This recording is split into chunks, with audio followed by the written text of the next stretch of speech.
This is my two-step process for how to quit drinking. It wasn't long ago that I was on the phone at 2 o'clock in the morning calling the highway patrol to see if any accidents had been reported for my wife's license plate number. I was actually relieved to hear that she was in jail for driving at nearly 3 times the legal blood alcohol limit. She had blacked out and driven straight across a freeway of traffic.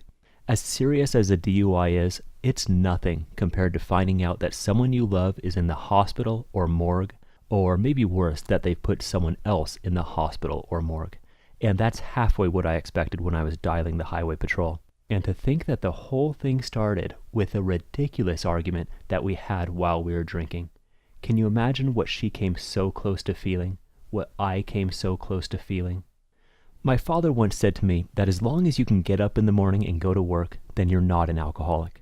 Ironically, some of my most vivid childhood memories of him are punching out kitchen cabinets in a drunken rage, seeing his totaled car parked in our garage, not to mention the impacts it had on our relationship.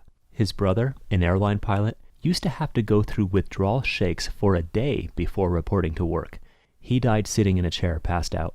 His other brother, a diabetic, died because he was too drunk to reach his insulin medication. And that brother had only been drinking for a week after being sober for 10 years.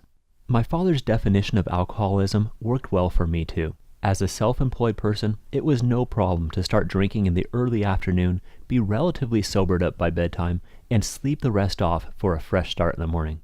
But to be honest, I never thought of myself as being an alcoholic, and you might not either. I was well aware of the health risk of drinking, increased heart disease, cancer, stroke, on and on. But if you're like me, the health consequences aren't going to be much of a motivator until you're actually sick. After all, we're drinking because we think that life is more enjoyable with alcohol, right?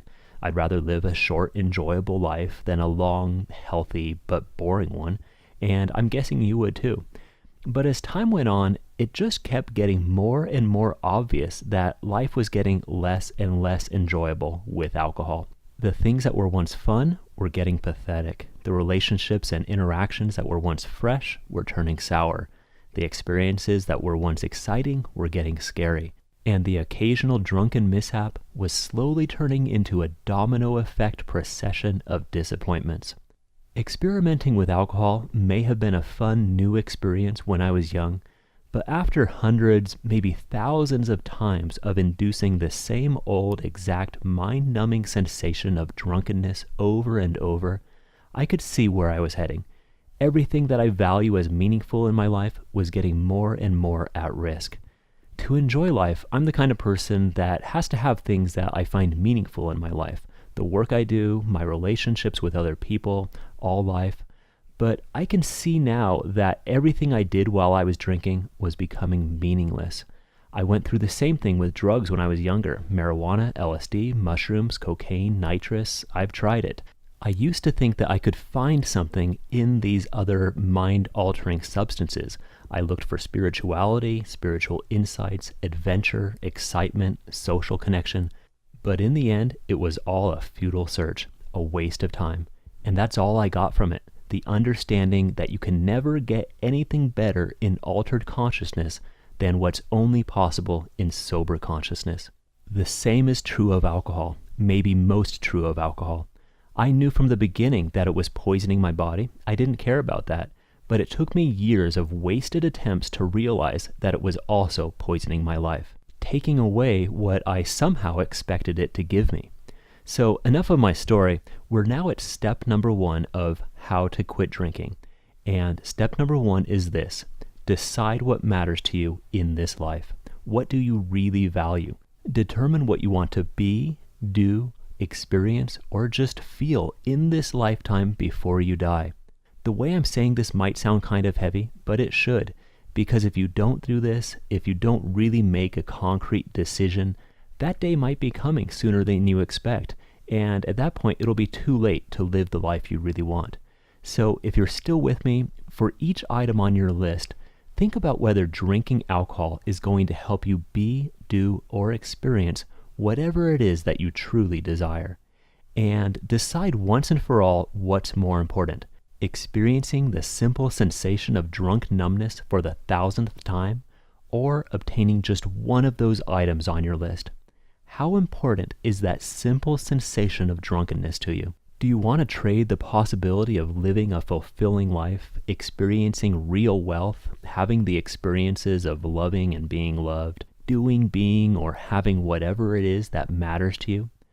This step is very important because it will help you see that what you've passively accepted as the route to enjoying life is not the route at all. All the smiles and sexiness that you see in alcohol advertising, give me a break. You may have some good memories from earlier drinking days, but you can't relive the excitement of a first adventure by repeating it 1,000 times. It's time for something new. So make a list of what you desire and value in this life, and determine whether alcohol is ultimately going to bring you more of that or whether it's likely to take it away. Once you've done this, you're in a good position to determine more effective means of getting what you really want. You've been looking for a good life in alcohol, but you're probably at the point now where you see that it doesn't work. So enough is enough. Using your list of values and desires, that vision of what you really want for yourself and your life, it's time to start taking more constructive steps to get there. Yes, there might be years of wasted time and destructive behavior behind you, but I promise that you won't feel overwhelmed for long, because once you get back on the correct path to what you really want in life, every step feels better than where you were before. Sure, there will be setbacks and challenges, but conveniently, in the next step, I'm going to give you a powerful tool to help you get through those challenges. So let's move on. Step number 2 is this. Embrace the feelings of everyday life that once drove you to drinking, and then transform your everyday feelings into those that you once looked for in drinking. That's a mouthful, so I'll say it again. Embrace the feelings of everyday life that once drove you to drinking, and then transform your everyday feelings into those that you once looked for in drinking. Okay, I know this might not make much sense right now, but that's okay. What I'd like to do is guide you through a short exercise that will demonstrate what I'm talking about. Learning by doing, always better. It's going to be an eyes closed exercise, so you shouldn't be driving or operating machinery of any kind. You should be seated in a quiet area, free from distractions, where you won't be disturbed for the next 5 minutes or so. Please pause the video until you're ready to continue. Okay, I'd like you to close your eyes now and just place your mental awareness on the inside of your body, either on the area inside your head or inside your chest and abdomen area. Just mentally observe that space with your mind's eye. Notice that it's not just empty space. Your body has sensations inside of it. There might be some obvious aches and pains, itches, that's fine. But more importantly, right now, there are more subtle sensations inside of you. Pressures, areas of density or thickness, tightness, constriction. I know this sounds kind of strange, but it's simple. You don't have to look very hard, because just about everywhere in your head, neck, chest, and stomach area, if you put your mental awareness there, you're going to notice subtle energy sensations. Just take a few moments right now and notice some of those internal sensations throughout your body. You might start in your head, then move down into your chest, then your stomach, or you might notice an overall body sensation. Just scan your body and mentally observe some of these sensations now.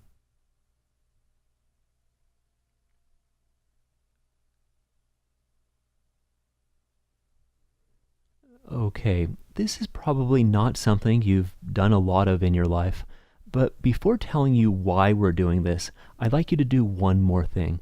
Of all the sensations that you noticed in your body, I'd like you to choose one that you find mildly uncomfortable, relatively significant, you might say.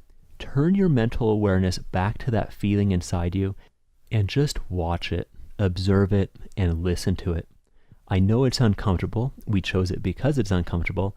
But for the next few moments, I want you to simply let it be there. Accept it as it is. Observe it acceptingly and fully, almost as if you're listening to it, listening to the sensations it radiates. You don't need to think about it or analyze it or wonder why we're doing this for now. Just take a few moments and place your full mental focus on that sensation and want to observe it as it is.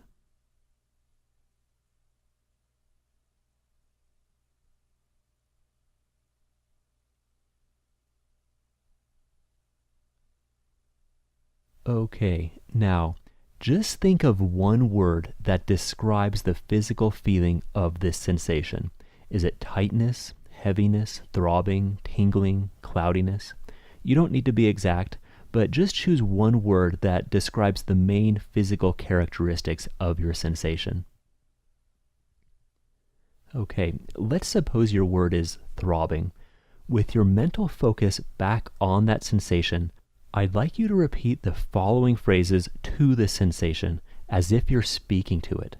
First, hello sensation. You are a throbbing within me. I can handle you. I no longer need to suppress you. You are my energy. I want to know you. I want to know myself.